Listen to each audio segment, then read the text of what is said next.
പക്ഷേ S ഗുരുമൂർത്തിയുമായി republic ചാനലിൽ അർണബ് ഗോസ്വാമി ഒരു ഇന്റർവ്യൂ നടത്തി, ഒരു മുഴുനീള ഇന്റർവ്യൂ. അതിൽ ദേശീയതയെക്കുറിച്ച് കൃത്യമായ കാഴ്ചപ്പാടുകൾ ഗുരുമൂർത്തി പറയുന്നുണ്ട്. അദ്ദേഹം ഏറ്റവും കൃത്യമായി പറഞ്ഞ കാര്യങ്ങൾ എന്തൊക്കെയാണ്? ഗുരുമൂർത്തി ഇന്നിപ്പോൾ ഇന്ത്യയിൽ ഏറ്റവും ശ്രദ്ധേയനായ ദേശീയവാദിയായ ഒരു പോരാളിയായ ബുദ്ധിജീവിയാണ്. കൃത്യമായി പറഞ്ഞാൽ നരേന്ദ്രമോദി അധികാരത്തിൽ വരാനിടയാക്കിയ, വന്നു കഴിഞ്ഞിട്ട് അദ്ദേഹത്തിൻ്റെ നിലപാടുകളെ ശക്തിയുക്തം പിന്തുണക്കുന്ന, ഇനി അങ്ങോട്ടും നരേന്ദ്രമോദി സർക്കാരിൻ്റെ നയപരിപാടികൾക്ക് വെളിച്ചം കാട്ടുന്ന ഒരു ജീനിയസാണ് അദ്ദേഹം. ഗുരുമൂർത്തി ഓർമ്മയില്ലേ? ഗുരുമൂർത്തിയാണ് നമ്മുടെ ഗവർണർ ഇവിടെ തിരുവനന്തപുരത്ത് കൊണ്ടുവന്നത്. എന്നിട്ട് ഒരുപാട് പേര് വിവാദം ഉണ്ടാക്കുകയും ബഹിഷ്കരിക്കുകയും ഒക്കെ ചെയ്തു. RSS ബുദ്ധിജീവിയെ രാജ്ഭവനിൽ കൊണ്ടുവന്നു എന്നൊക്കെയാണ് ആക്ഷേപം. എന്തായാലും പക്ഷേ അദ്ദേഹത്തിന് ജോലി ചെയ്യുന്നുണ്ട്. അദ്ദേഹം അറിയാലോ, എസ് സുബ്രഹ്മണ്യം ഗുരുമൂർത്തി എന്നാണ് അദ്ദേഹത്തിൻ്റെ പേര്. തമിഴ്നാട്ടുകാരനാണ്. തമിഴ്നാട്ടുകാർ ഒരുപാട് പേര് ഇപ്പോൾ ദേശത്തെ വലിയ തോതിൽ അന്താരാഷ്ട്ര തലത്തിൽ തന്നെ അറിയാലോ, എല്ലാ മേഖലയിലും, ഒന്ന് നമ്മുടെ നിർമ്മലാ സീതാരാമൻ തൊട്ട് ഉള്ള ആളുകൾ, വിദേശകാര്യമന്ത്രി ജയശങ്കർ തൊട്ട് ഇപ്പോൾ ഈ സുന്ദർ പിച്ചൈ ഉൾപ്പെടെയുള്ള ആഗോള സാമ്പത്തിക വിദഗ്ധന്മാർ, ഭീമന്മാരും ഒക്കെ. അപ്പോൾ അതിലേറ്റവും ശ്രദ്ധേയനായ ഒരാളാണ് എസ് ഗുരുമൂർത്തി. ഗുരുമൂർത്തിയെക്കുറിച്ച് ഇന്നലെ അർണബ് ഗോസ്വാമി പറഞ്ഞ ആദ്യത്തെ കാര്യം, എൻ്റെ ഗുരുവാണ്, എൻ്റെ മെൻറ്ററാണ്, എൻ്റെ വഴികാട്ടിയാണ്. അപ്പോൾ അർണബിനെ പോലുള്ള ആഗോള പ്രശസ്തനായ ഇന്ത്യൻ മാധ്യമ പ്രവർത്തകൻ അങ്ങനെ പറയുമ്പോൾ തന്നെ അദ്ദേഹത്തിന് കൊടുക്കുന്ന അംഗീകാരമാണ്. അദ്ദേഹം പറഞ്ഞത് ആദ്യത്തെ വാക്യം ഇതാണ്, mister Gurumurthy is a fighter, mentor and national treasure എന്നാണ്. എന്നുവെച്ചാൽ അദ്ദേഹം ഒന്ന് പോരാളിയാണ്, 2 വഴികാട്ടിയാണ്, 3 ഈ ദേശത്തിൻ്റെ ഏറ്റവും ശക്തമായ നിധിയാണ്, ദേശത്തിൻ്റെ ഏറ്റവും വില കൂടിയ നിധിയാണ്. അത്രയും ഗംഭീരമായ കാര്യങ്ങളാണ് അദ്ദേഹം പറഞ്ഞത്. അതിൽ ഇദ്ദേഹം ബേസിക്കലി ഗുരുമൂർത്തി അറിയാലോ, ഗുരുമൂർത്തി തമിഴ്നാട്ടുകാരാണെന്ന് മാത്രമല്ല, അദ്ദേഹത്തിൻ്റെ ജീവിതം തുടങ്ങിയത് ഒരു CA ചാർട്ടേഡ് അക്കൗണ്ടൻ്റ് ആയിട്ടാണ്. പിന്നെ അദ്ദേഹം സാമ്പത്തിക ശാസ്ത്രത്തിൽ സ്വന്തമായി പഠിക്കുകയും വളരുകയും ചെയ്തു. അപ്പോൾ അതിനെ തുടർന്ന് അദ്ദേഹം മാധ്യമരംഗങ്ങളിൽ ഇടപെടാൻ തുടങ്ങി. അദ്ദേഹത്തിൻ്റെയാണ് മറ്റേ ഈ സാധനം ഉണ്ടല്ലോ, എന്താണ്, തുഗ്ലക്കിൻ്റെ എഡിറ്ററാണ് അദ്ദേഹം. അതുകൊണ്ട് തന്നെ അദ്ദേഹത്തിന് അതിന് പേര് മാത്രമല്ല, അദ്ദേഹത്തിന് അതിൻ്റെ കണ്ടൻറ്റും ഉണ്ട്. തുഗ്ലക്കിൻ്റെ അങ്ങനെയാണ് അദ്ദേഹത്തിൻ്റെ മാധ്യമരംഗത്തുള്ള ഇടപെടൽ. പിന്നെ എൻ്റെ ഏറ്റവും പ്രധാനപ്പെട്ട, നരേന്ദ്രമോദി അദ്ദേഹത്തിൻ്റെ സേവനം ഉപയോഗിക്കുന്നത് റിസർവ് ബാങ്ക് ഓഫ് ഇന്ത്യയുടെ ഡയറക്ടറായിട്ട് നിയമിച്ചു. വൺ ഓഫ് ദി ഡയറക്ടേഴ്സ് ഉണ്ടല്ലോ. ഇപ്പോൾ അദ്ദേഹം റിസർവ് ബാങ്കിൻ്റെ നയങ്ങൾ, നമ്മുടെ സാമ്പത്തിക രംഗത്ത് വരുന്ന പുതിയ പരിഷ്കാരങ്ങളിലൊക്കെ അദ്ദേഹത്തിൻ്റെ മേൽക്കൈയുണ്ട്. ഇങ്ങനെ എല്ലാ നിലയിലും ഇപ്പോൾ അദ്ദേഹം ലോകം മുഴുവൻ അറിയപ്പെടുന്ന ഇന്ത്യ ഗവൺമെൻറ്റിൻ്റെ സാമ്പത്തിക ശാസ്ത്ര വിദഗ്ധൻ എന്ന നിലയിലാണ്. അപ്പോൾ അതാണ് അദ്ദേഹത്തിൻ്റെ ഏറ്റവും പ്രധാനപ്പെട്ട പ്രത്യേകത. ഇദ്ദേഹം ഇന്നലത്തെ പ്രഭാഷണത്തിൽ പറഞ്ഞ 3 കാര്യങ്ങളാണ്. എന്തുകൊണ്ടാണ് അമേരിക്ക തകർന്നു പോയത്, എന്തുകൊണ്ടാണ് ചൈനയും റഷ്യയും ഉയർന്നു വന്നത്, എന്താണ് ഇന്ത്യയുടെ ഇപ്പോഴത്തെ ഈ വളർച്ചയ്ക്ക് യഥാർത്ഥ കാരണം, ഇന്ത്യ ഇന്ന് എത്തി നിൽക്കുന്നൊരു അവസ്ഥയുണ്ടല്ലോ, അതൊട്ടും മോശമല്ലല്ലോ. 3 കാര്യങ്ങളാണ് അദ്ദേഹം പറഞ്ഞത്. ഒന്ന്, ലോകത്ത് സംഭവിക്കാൻ പോകുന്നൊരു പ്രധാനപ്പെട്ട മാറ്റം, നമ്മളെപ്പോഴും ഊന്നി പറയാറുള്ളൊരു കാര്യം, ഈ ഒരു യൂണിപോളാർ ലോകം പോവുകയാണ്. ഏതെങ്കിലും ഒരു രാജ്യത്തെ കേന്ദ്രീകരിച്ച് അമേരിക്കയിലേക്ക് നോക്കുക, അമേരിക്കയെ ചുറ്റിപ്പറ്റി നിൽക്കുന്ന കുറേ രാജ്യങ്ങൾ, അല്ലെങ്കിൽ സോവിയറ്റ് യൂണിയനെ ചുറ്റിപ്പറ്റി നിൽക്കുന്ന കുറേ രാജ്യങ്ങൾ, ഇതൊന്നും ഇനി സാധ്യമല്ല. സോവിയറ്റ് യൂണിയനെ ഇല്ലാതായി, അമേരിക്കയെ ചുറ്റിപ്പറ്റി നിൽക്കാൻ ലോകത്തിലെ ഒരു രാജ്യത്തെയും കിട്ടാതായി. യൂണിപോളാർ ലോകമില്ല. ഇനി ഉണ്ടാകുന്നത് പോളാർ വേൾഡാണ്. എന്ന് പറഞ്ഞാൽ പല രാജ്യങ്ങൾക്കും അതിൻ്റെ പ്രസക്തി ഉണ്ടാവും.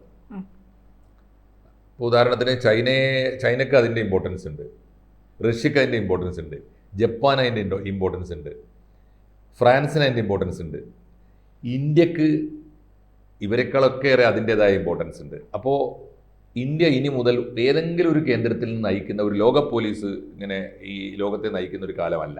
ഇനി അങ്ങോട്ട് ഒരുപാട് പോലീസുകൾ, ഒരുപാട് കേന്ദ്രങ്ങൾ, ഒരുപാട് ധ്രുവങ്ങൾ ലോകത്തിനുണ്ടാവും.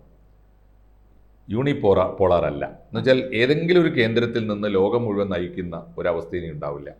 നമുക്ക് ഒരുപാട് കേന്ദ്രങ്ങൾ ഉണ്ടാവും. അതാണ് മൾട്ടിപോളാർ, ഒരുപാട് ധ്രുവങ്ങൾ ഉണ്ടാകും. അതാണ് ഒന്ന്. 2, ഇദ്ദേഹം ചോദിച്ച ഈ ചോദ്യം ഇതാണ്, എന്തുകൊണ്ട് അമേരിക്ക തകർന്നു പോയത്. അമേരിക്ക അദ്ദേഹം പറയുന്നത് 2008 ആഗോള സാമ്പത്തിക പ്രതിസന്ധി ഉണ്ടായല്ലോ, അവർ മൂടി വെച്ചതാണ്. എത്ര കൊല്ലമായി? 20 കൊല്ലമായി അവർ ലോകത്തെ പറ്റിക്കുകയാണ്. 2008 സാമ്പത്തിക പ്രതിസന്ധിയിൽ നിന്ന് ഒരു ഇഞ്ചും ഈ അമേരിക്ക രക്ഷപ്പെട്ടിട്ടില്ല. വീണിടത്ത് കിടക്കുകയാണ്. എല്ലാ മേഖലയിലും ഗുരുതരമായ സാമ്പത്തിക പ്രതിസന്ധി അമേരിക്ക നേരിടുന്നുണ്ട്. ആ കള്ളം മറച്ചു വെക്കാനാണ് ഇപ്പോൾ ഈ കാട്ടിക്കൂട്ടുന്ന ഗിമ്മിക്കുകളൊക്കെ.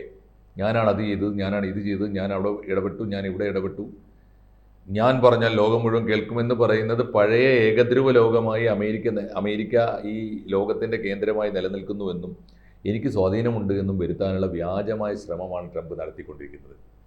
അതാണ് അദ്ദേഹം പറയുന്ന ഒരു പ്രധാനപ്പെട്ട കാര്യം. അത് സത്യത്തിൽ അത് ലോകം തിരിച്ചറിയേണ്ടത്, അറിഞ്ഞു കഴിഞ്ഞിരിക്കുന്നു, അറിഞ്ഞു തുടങ്ങിയിരിക്കുന്നു. ഇനി അമേരിക്കയ്ക്ക് ഈ കള്ളത്തരം കൊണ്ട് പിടിച്ചു നിൽക്കാനാവില്ല. അവരുടെ കയ്യിലൊന്നുമില്ല. ഉള്ളു പൊള്ളയാണ്, ഗുരുതരമായ പ്രതിസന്ധിയിലാണ് അവർ പോകുന്നത്. മാത്രമല്ല, അവർക്ക് ഉയർത്തിപ്പിടിക്കാൻ ഒരു സാംസ്കാരികമായ പൈതൃകമില്ല.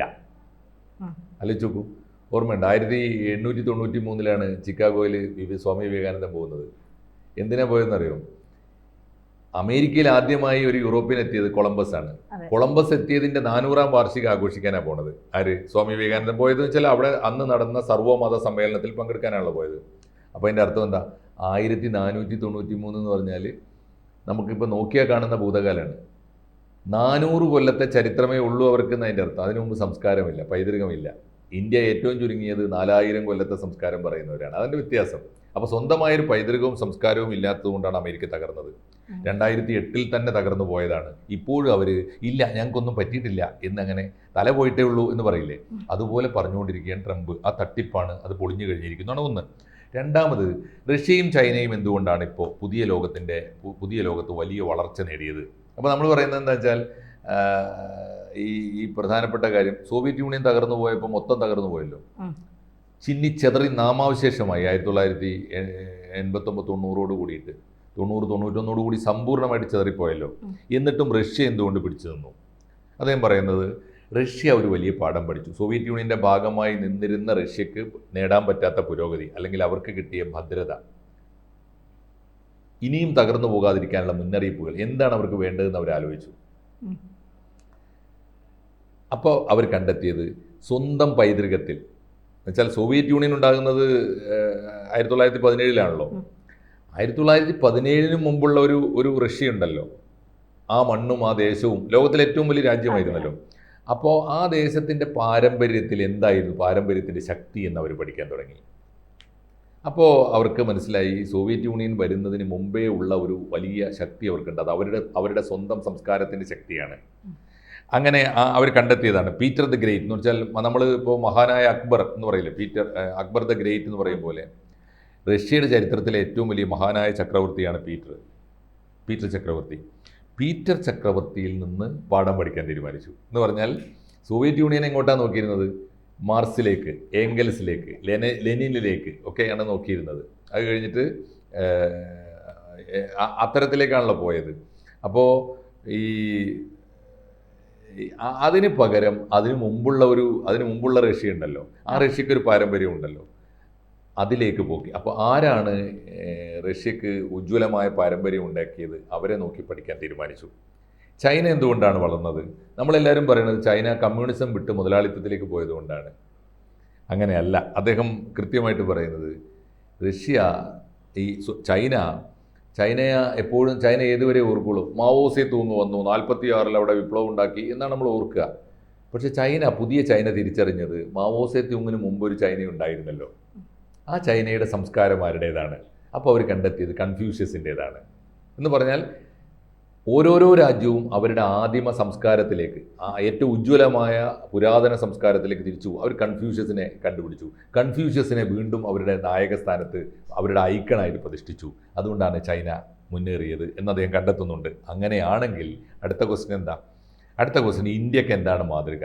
ഇന്ത്യ നമ്മൾ ഓർക്കുന്നത് എന്താ? സുൽത്താൻമാർ വന്ന് നാട് ഭരിച്ചു, അത് കഴിഞ്ഞ് ബ്രിട്ടീഷുകാർ വന്ന് നാട് ഭരിച്ചു, അത് കഴിഞ്ഞ് ജനാധിപത്യം വന്നു, നെഹ്റു വന്ന് നാട് ഭരിച്ചു.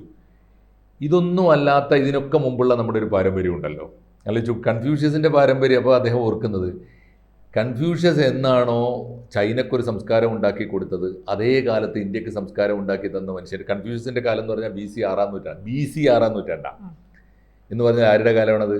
അതേ കാലത്താണ് നമുക്ക് ബുദ്ധൻ ഉണ്ടായിരുന്നത്. എന്ന് പറഞ്ഞാൽ ഒരു ദേശത്തിനും, സംഭവാമി യുഗേ എന്ന് പറയില്ലേ, ഓരോ ദേശത്തിനും ഏറ്റവും കൃത്യമായ കാലത്ത് വിമോചകന്മാരുണ്ടാവും. ചൈനക്ക് കൺഫ്യൂഷ്യസ് ഉണ്ടായിരുന്ന അതേ കാലത്താണ് നമുക്ക് ബുദ്ധൻ ഉണ്ടായിരുന്നത്.